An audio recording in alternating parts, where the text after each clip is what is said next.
ठीक है, ये अगर किसी ने ज्वाइन नहीं किया तो ये मैं आपको जो है वो दोबारा एवरीवन के ऊपर भेज रहा हूँ। ये गूगल क्लासरूम का कोड है, जिसके पास नहीं है वो कॉपी कर ले, अपने पास आप लोग रख लीजिए। ठीक है, जब आप इस पे जाएंगे तो आप जाएंगे क्लास वर्क पे। ठीक है, क्लास वर्क पे आएंगे तभी, क्योंकि हमारे पास एक ही क्लास हुई थी, ये इसकी रिकॉर्डिंग आपको हो जाएगी। डिफ़ॉल्ट में आप स्क्रीन पे ओपन करते हैं, यहाँ आपको कुछ विजिबल नहीं होता, फिर आप जाते हैं क्लास वर्क के ऊपर, तो ये जो आपको विजिबल हो जाता है। ठीक है, मैं साथ साथ इसलिए आप लोगों को बता रहा हूँ कि फिर जब आप घर से इसको यूज़ करना चाहें तो फिर आपको जो है प्रॉब्लम ना हो।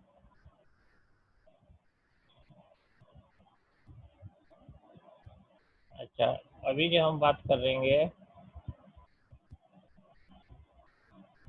इसकी, इसी को हम कंटिन्यू करते हैं। अब लेट्स सपोज मैं ये चाह रहा हूँ मेरा कोई ऐसा, बल्कि इसको जो है डेटा टाइप पहले कर लेता हूँ।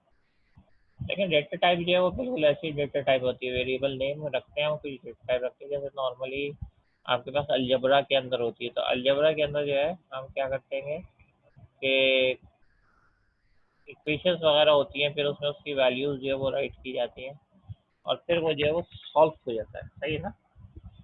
तो अब जो है वो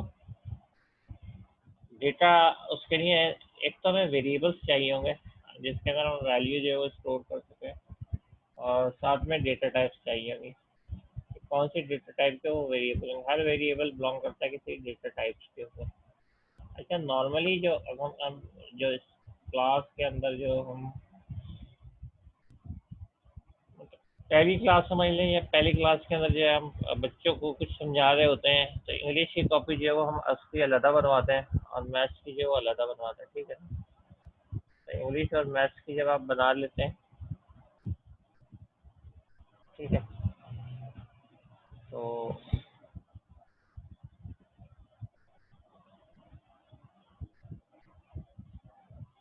उसमें ये इस तरीके से होता है कि इंग्लिश की कॉपी बच्चे से आप, यानी कि उसको एक ये कॉन्सेप्ट दिया जा रहा होता है स्टार्ट से ही ना, कि वो मेरे ख्याल में ए जो है वो इस तरीके से लिखेगा, एक तीसरी भी लाइन होती है, तो ए जो है वो ऐसे लिखेगा, फिर बी लिखेगा, फिर सी लिखेगा। तो ये हम जो है वो इंग्लिश।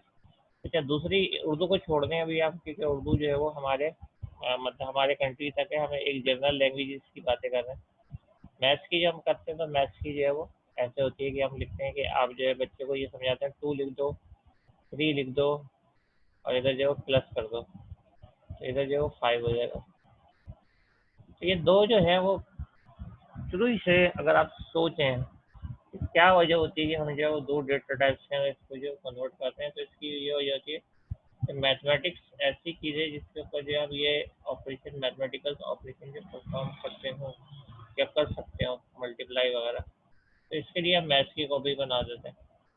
लेकिन ऐसी चीज़ फॉर एग्जांपल किसी का नेम वगैरह है, सही है, किसी का नेम है तो और है, इसके लिए जो है हम, इसमें ये चीज़ें अप्लाई नहीं होती हैं। ये वाली जो चीज़ें नीचे वाली मैथ्स की है ना, ये अप्लाई नहीं होती। जैसे मैं बोलूँ कि अली को एम एस से मल्टीप्लाई करके खान खान बना दो, ऐसा तो नहीं पॉसिबल है ना। या अली को एम एस से माइनस करके कामरान बना दो, ये भी मुमकिन नहीं है। तो इसका मतलब है कि ज़ाहिरी बात है, फिर ये क्या हो जाएगा, ये जो है हमारे पास हो जाएगा नॉन न्यूमेरिक डेटा। यहाँ पे जो डिफरेंस आ जाएगा बिटवीन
तो हेलो। अच्छा, कभी कभी ऐसा ना हो जाता है टेक्निकल प्रॉब्लम किसी वजह से ना, तो अगर आपको जो आवाज़ जो आप ये मैसेज करेंगे कि आई कैन नॉट हेयर, तो थोड़ा सा वेट करा करें, मुझे भी अंदाज़ा हो जाता है कि आवाज़ जो है वो नहीं जा रही है ना, तो मैं उसको टेक्निकल अगर कोई कभी कभी कभी ऐसा होता है फॉल्ट होता है, तो इसका तरीका मैंने स्टूडेंट्स के साथ जो रखा है वो मैं आपके साथ शेयर कर देता हूँ। आप ना 5 लिख के प्रेस करते हैं, इसका मतलब होगा हमेशा कि साउंड का कोई प्रॉब्लम आ गया। तो जैसे ही आप जो है वो साउंड 5 लिखेंगे ना, तो मुझे ये पता चल जाएगा कि हमारा जो है वो साउंड का प्रॉब्लम है। और नॉर्मली जब मैं आपसे बात पूछूं कि कोई बात के ये समझ में आई है या आप यस लिखना चाह रहे हैं, तो उसके लिए 1 लिख दें। सही है। तो ये 2 कोड तो कंफर्म हो गए। जब आपने ओके लिखना है तो आप 1 लिख देंगे, और जब आवाज़ का इश्यू होगा तो 5 लिख देंगे। ठीक है। तो ये था हमारे पास। अच्छा। अच्छा, अब एक और इसकी एग्जांपल मैं दे सकता हूँ आप लोगों को कि एमएस एक्सेल। एक्सेल के अंदर हम क्या करते हैं, कैलकुलेशन करते हैं। उसका जो फॉर्मेट क्या होता है, उसका फॉर्मेट ये वाला होता है। और एमएस वर्ड में हम क्या करते हैं, सिंपल वर्ड फॉर्मेटिंग करते हैं या वर्ड को टाइप करते हैं। तो उसमें जो फॉर्मेट है वो ABCD वाला होता है। एमएस वर्ड में कैलकुलेशन नहीं करा सकते। अगर आपको कैलकुलेशन करानी है तो उसके लिए एक्सेल जो है वो बेस्ट सॉफ्टवेयर है। तो बिल्कुल इसी तरीके से, यदि इसका मतलब मैथ्स के लिए जो ये यूज़ होगा, इंग्लिश के लिए यूज़ होगा। तो अब बहरहाल अब मैं इस तरफ आऊँगा कि डेटा टाइप कितने टाइप की होती है। 2 टाइप की होती है। एक वो जिसके ऊपर कैलकुलेशन ना हो, और एक वो जिसके ऊपर जो है वो कैलकुलेशन हो। यानी कि ये कहलाएगा न्यूमेरिक और ये कहलाएगा नॉन न्यूमेरिक। बस इससे ज़्यादा जो है ना, अभी हमें ज़्यादा सोचने की ज़रूरत नहीं है कि और जो है इसके अंदर कितनी टाइप्स होंगी या कितने जो है वो मज़ीद चीज़ें होंगी। और इसमें आप ये कर सकते हैं कि ये जो है, क्योंकि ये नंबर है हमारे पास, ठीक है, ये नंबर है, तो नंबर नॉर्मली जो है वो 2 में डिवाइड होता है। एक होता है होल नंबर। होल नंबर का क्या मतलब है? होल नंबर का यही मतलब है कि पूरा जो नंबर होता है, जैसे ये मैंने 5 बनाया या -3 बना दिया। और एक जो होता है वो हमारे पास होता है रियल नंबर। रियल नंबर का मतलब होता है कि हमारे पास जो है जैसे 0.31, यानी जिसके अंदर डेसिमल आ जाए तो होगा। तो नंबर 2 टाइप के होगा, एक होल नंबर, एक जो होगा वो रियल नंबर। जो होल नंबर होगा, अगर हमें उसको सी शार्प में लिखना है तो उसके लिए डेटा टाइप होती है, वो होती है INT।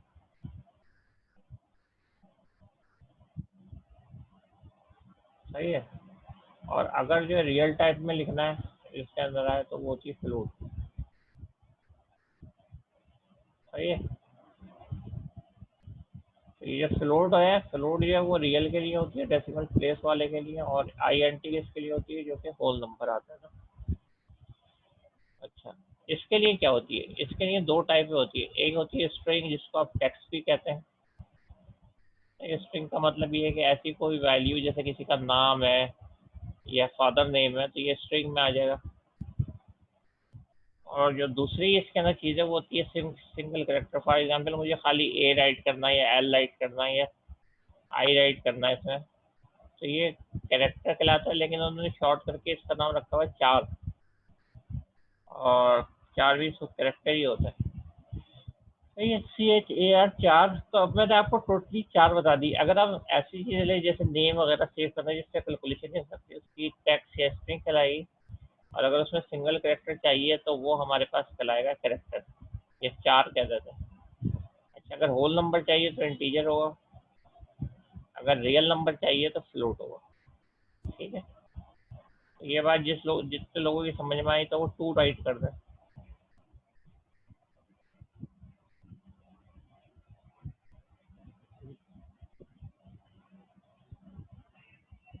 3 लोगों के तो आ गए, 4 लोगों को आ गए। अभी एग्जाम्पल मैं दूंगा ना, अभी थोड़ा सा वेट कर लें, पहले मैं इंटीजर की दे दूँ। अब लेट सपोज मैं ये जो है वो ये लिखना चाह रहा हूँ, अब एक प्रोग्राम बनाना चाह रहे हैं। ठीक है। मैं ये लिखना चाह रहा हूँ C is equal to, A plus B, C is equal to A plus B, semicolon तो लगाना है। अच्छा, सी की वैल्यू अगर 3 है, अब ये एक अलजेब्रा की तरह इक्वेशन हो गई है। ये दोनों जमा होने के बाद जो है 8 में क्या स्टोर होगा, और सॉरी सी में क्या स्टोर होगा, 8 स्टोर होगा ना। तो इसको जो है वो करते हैं। तो पहली बात तो ये कि हमें प्रॉब्लम समझनी है। प्रॉब्लम ये कह रही है कि दोनों जो है कौन से होल नंबर है। एक तो ये प्रॉब्लम कह रही है, ठीक है। तो इसका मतलब इनकी डेटा टाइप मैंने सीधे सीधे इंटीजर रख देनी है, आई एन टी, क्योंकि होल नंबर है। अगर रियल नंबर होते तो फिर हम फ्लोट रख देते। और 3 वेरिएबल मुझे चाहिए होंगे, यानी सी। अच्छा, ए की वैल्यू हम 3 रख देंगे, बी की वैल्यू जो 5 रख देंगे। जब सी में आंसर आ जाएगा तो सी को क्या करेंगे हम, कंसोल डॉट राइट लाइन, सही है, ये मतलब शॉर्ट फॉर्म में मैं लिख रहा हूँ, और फिर प्रिंट कर देंगे सी, यानी कि सी की वैल्यू जो है वो, अब ये प्रिंट कर देगा 8, सही है। तो ये 3 वेरिएबल हमें इंटीजर लेने हैं, ए की वैल्यू 3 रखनी है, बी की वैल्यू 5 रखनी है, सही है। और सी में दोनों को, इनको 3 और 5 को जमा करा के करेंगे तो 8 आ जाएगा। फिर हमें क्या करना है, यूज़र को स्क्रीन पे ये बता देना है कि भाई आपका आंसर आ गया, आप देख सकते हैं। तो ये जो हमने देखने के लिए करा था कि यूज़र को भी पता चल जाए ना। अब जो कोड भी करते हैं, ठीक है, कोड इसी हवाले से करेंगे जिस तरीके से जो है वो अभी हमने एक प्रॉब्लम को समझा ना। I N T A comma B comma C, सही है। अगर मैं इक्वल टू 0 कर दूंगा तो ये तीनों 0 हो जाएंगे। लेकिन प्रोग्राम कह रहा है कि ए जो है वो आप क्या करो, वो करो 3 वो, सही है। लेकिन मुझे सेमी कॉलन तो लगाना पड़ेगा वरना एरर आ जाएगा। और बी को क्या कह रहा है, ये बी को कह रहा है कि 5 करो, हमारा प्रॉब्लम। तो ये भी कर लिया। फिर उसने बोला एक स्टेटमेंट जो है वो आपने बनानी है, ये एक्सप्रेशन बनानी है जिसके अंदर जो है वो ये हो, सही है। अच्छा, अब इसके अंदर ये क्या चीज़ है, ये जो है मैंने ये गलत लोकेशन के ऊपर राइट कर लिया। ये मुझे जो कुछ भी राइट करना है वो जो है वो मेन के अंदर राइट करना है ना। ये मैंने राइट कर लिया, ठीक है। अब जो है वो जब मैंने ये राइट कर लिया तो उसके बाद अब जाहिर बात है मैं जो है वो प्रिंट भी क्या कराऊंगा, सी कराऊंगा, क्योंकि आंसर तो सी में है, सही है ना। अब ज़रा इसको जो है वो रन करके देखते हैं। सही, 8 आंसर आ गया, ठीक है। तो ये तरीक़ेकार था कि अगर मैं इंटीजर दो, उनकी डेटा टाइप ज़रूरी देनी थी। लेट सपोज मुझे जो है वो मैं बोलूँ चलो यार डेटा टाइप के बगैर ही ट्राई करते हैं, नहीं देते, क्या कर लेगा ये, सही है। तो ये जो है ये फिर बहुत कुछ कर लेगा, यानी कि आपको प्रोग्राम में ही आगे नहीं बढ़ने देगा, सही है ना। इसलिए बेहतर ये है कि हम जो है ऐसा कुछ ना करें जो कि इसके रूल को वायलेट करता हो ना।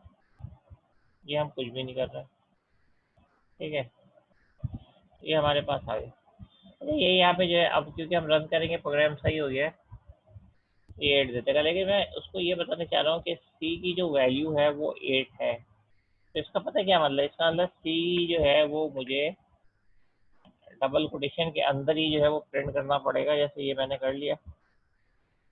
और फिर अगर मैं चाह रहा हूँ सी की वैल्यू भी प्रिंट हो जाए तो फिर मुझे प्लस करके सी राइट करना पड़ेगा। तो इसके अंदर जो है हम कंसोल डॉट राइट लाइन में प्लस का सिंबल जब यूज़ करते हैं जब जो है वो हमें उसकी वैल्यू जो है वो शो करनी होती है, ठीक है। अब जो है वो वेरिएबल की वैल्यू उसके अंदर क्या है देखें, ये तो ऐसे ही प्रिंट कर देगा। बल्कि इसको एक एक स्टेप में करके देख लेते तो आपको क्लियर हो जाएगा, ठीक है। अभी मैंने खाली सी प्रिंट कराया तो ये तो 8 प्रिंट ही नहीं करेगा ना, ये तो सी प्रिंट करेगा, सही है। और इसने बोल भी दिया कि सी को जो है आपने सही यानी यूटिलाइज नहीं किया, यानी सी को प्रिंट ही नहीं कराया। तो अब क्योंकि वो मुझे जो है वो वार्निंग दी उसने, मतलब चल तो गया प्रोग्राम। एरर होती है तो प्रोग्राम नहीं चलता, वार्निंग होती है तो चल जाता है, ठीक है। अब ये मैं बोल रहा हूँ कि ये लिख के कि सी इज इक्वल टू 8, ये मैं चाह रहा हूँ। तो जो मैं चाह रहा हूँ वो मैं किस में दूंगा, वो मैं दूंगा मैं इसके अंदर डबल कोटेशन के अंदर। और फिर उसके बाद जो उसकी हम वैल्यू दे देंगे। ये देखें ये आंसर आ गया, सी इज इक्वल टू 8। बोले आया समझ में, सी लिख के बताएं।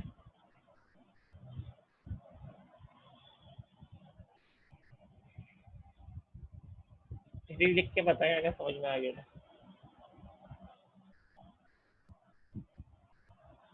अच्छा, अब जो है वो मैं साथ में ये कि आपके पास आपकी अमानत भिजवा रहा हूँ। सही है, ये आपकी अमानत है, इसको चाहे तो नोटपैड में कॉपी कर करके रखें ताकि बाद में जो, क्योंकि ये एरर फ्री है, आपके सामने बना हुआ है, आप बनाएंगे तो एरर होगा। कम से कम एटलीस्ट ये तो है कि आप जो है वो इसमें चेक कर सकते हैं। मैंने प्रोग्राम जो है ना वो आपको भेज दिया, अब आप इसको कॉपी करके नोटपैड में कहीं रख लें। ठीक है,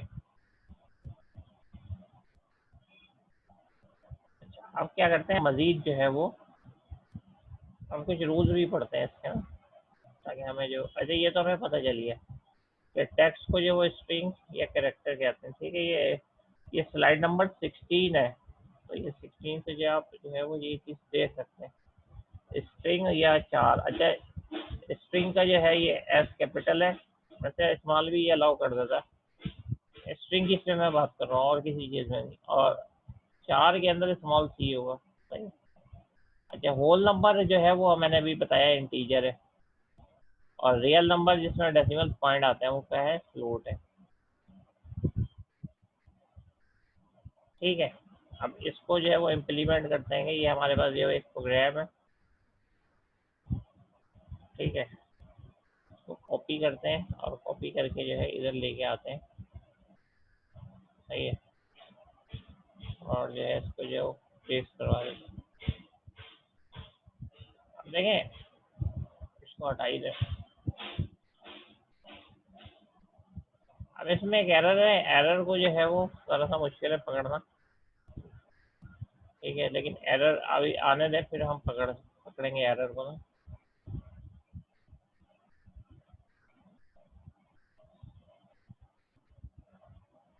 अच्छा, अब इस एरर को रिमूव करना है, क्योंकि इसके अंदर हम लोगों को रिमूव करने का भी तरीका पता होना चाहिए। एक तो ये बोल रहा है कि ये वाला जो कैरेक्टर है ये अनएक्सपेक्टेड है, इसके बाद ये भी बोल रहा है अनएक्सपेक्टेड है, और लाइन नंबर दोनों में क्या दे रहा है, 7 दे रहा है, और 12 का वहाँ इतने इतने कॉलम्स के बाद 246 कॉलम के बाद जो एंड ऑफ 5 सिंबल दे रहा है। तो पहले जो वो 7 के ऊपर जाके हम देखते हैं कि एरर जो है वो क्या है। सही है, 7 के बाद। अच्छा, हमें जो है एरर का एक और भी वो इशारा दे रहा है, ये ज़रा गौर से सुनने की बात है। वो बोल रहा है एरर जो है वो इस करेक्टर पे है, इस करेक्टर के ऊपर। ये जो सिंगल कोट है ना, वो डबल कोट था तो सिंगल कोट था। तो अब अगर इस लाइन में मैं देखूँ तो इसके बाद सिर्फ यहाँ पे आ रहा है। सही है। अच्छा, ये जो हुआ ये है कि ये पावर पॉइंट ने अपना एक करेक्टर दे दिया, हालांकि अगर आप जो है ये सेमी कॉलन के बराबर में होता है और शिफ्ट के बराबर में होता है, जो डबल कोटेशन के नीचे होता है ना, ये वाला। सही है, ये वाला देखें, इसके अंदर और इसमें थोड़ा सा डिफरेंस है। ठीक है, इसमें क्या डिफरेंस है, ये थोड़ा सा जो है ना इटालिक शेप में नजर आ रहा है, और ये बिल्कुल स्ट्रेट है ना। तो ये जो करेक्टर है ये असल में जब पावर पॉइंट के अंदर गया था तो उसने अपने फॉर्मेट में कर लिया, तो ये हमें यहाँ से ख़त्म करना है। ठीक है ना, तो यहाँ से हमें ख़त्म करना है ताकि हमारा नॉर्मल फॉर्मेट जो है वो आ जाए। तो अब जो है वो ए ऐसे लिखा जाना चाहिए था। सही है, और वो क्या था, वो जो था वो बिल्कुल अलग ही कोई सिंबल था जो कि पावर पॉइंट में कन्वर्ट करके दे दिया। तो इस चीज़ का ख्याल रखिएगा जब भी आप पावर पॉइंट, क्योंकि स्लाइड हमारी पावर पॉइंट में ज़्यादा होंगे, प्रोग्राम जब आप कॉपी कर रहे होंगे तो ऐसा करेक्टर हो सकता है आ जाए। तो आपने क्या करना है, ये जो डबल कोटेशन के नीचे वाला ये सिंबल जो है वो प्रेस कर देना। ठीक है। अच्छा, दूसरा एरर जब हमने चेक ही नहीं किया था, दूसरा एरर उस वक्त ये कह रहा था कि लाइन नंबर 12 के ऊपर और कॉलम 256 के ऊपर जो है वो बोल रहा था कोई जो चीज़ है। तो अब ये जो है ये कहीं यहाँ पे, लेकिन हम ट्राई करते हैं कि इसको जो है ना थोड़ा सा 12 के ऊपर कह रहा है ना। देखें, अभी मैं डिलीट की प्रेस कर रहा हूँ, देखें वहाँ से कुछ हो सकता है कि आए। कॉलम बहुत दूर है, तो ऐसे मैं डिलीट कर लेता हूँ। अच्छा, ये अब वो क्योंकि हट गया है और कर्ली ब्रैकेट उधर गया वाला। अब देखें, गौर से देखें कि ये किसका हुआ, ये तो मेन का हो गया, क्योंकि मेन का यहाँ से हमने स्टार्ट किया था। ऐसा आसानी के लिए करते हैं कि ये जो है यहाँ पे भी कर देते हैं, सही है।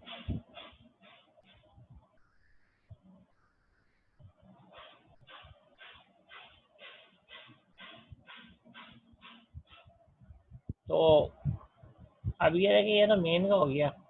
अब ये जो बार बार दे रहा है वो ये इसलिए दे रहा है कि ये क्या आपने क्लास का लगाया है। देखें, जब मेन का स्टार्ट हुआ था तो मेन का आपने एंडिंग भी लगा दिया। जब क्लास का स्टार्ट हुआ था तो क्या हमने क्लास का लगाया है? तो इसका आंसर क्या है? इसका आंसर नहीं, नहीं लगाया। ठीक है, तो ये जो है हम इसका जो है वो कर्ली ब्रैकेट लगा देते हैं। अब बैलेंस हुआ है जाके, ये मेन का खत्म हुआ है और ये जो है ये नीचे वाला ये प्रोग्राम का खत्म हुआ। अच्छा, अब प्रोग्राम का लॉजिक समझते हैं, क्योंकि अभी हम जो है वो वेरिएबल ही पढ़ रहे हैं, तो हमने सोचा क्यों ना ऐसा करें कि एक इंटीजर वेरिएबल ले लें और एक फ्लोट ले लें और एक जो है वो कैरेक्टर वेरिएबल ले लें। जब ये तमाम टाइप के वेरिएबल ले लेंगे, आई के अंदर हमने वैल्यू 1 रख दी, एफ के अंदर जो है जो कि फ्लोट टाइप वेरिएबल है उसकी वैल्यू 3.4 रख दी। अच्छा, उसके आगे उसके आखिर में एफ आ रहा है। तो ये सिर्फ फ्लोट के केस में सी चार में ये रिक्वायरमेंट होती है कि जब आप फ्लोट कोई डेटा टाइप को इनिशलाइज कर रहे हो तो एंड में आप जो एफ लिखते हैं। उसके अलावा डबल और जो डिफरेंट टाइप्स होगी उसमें इतनी ज़रूरत नहीं है, लेकिन फ्लोट में जो है वो हम राइट कर देते हैं। ठीक है, तो उसके बाद एफ जरूर लिखते हैं। जैसे ये जो 3.4 एफ लिखा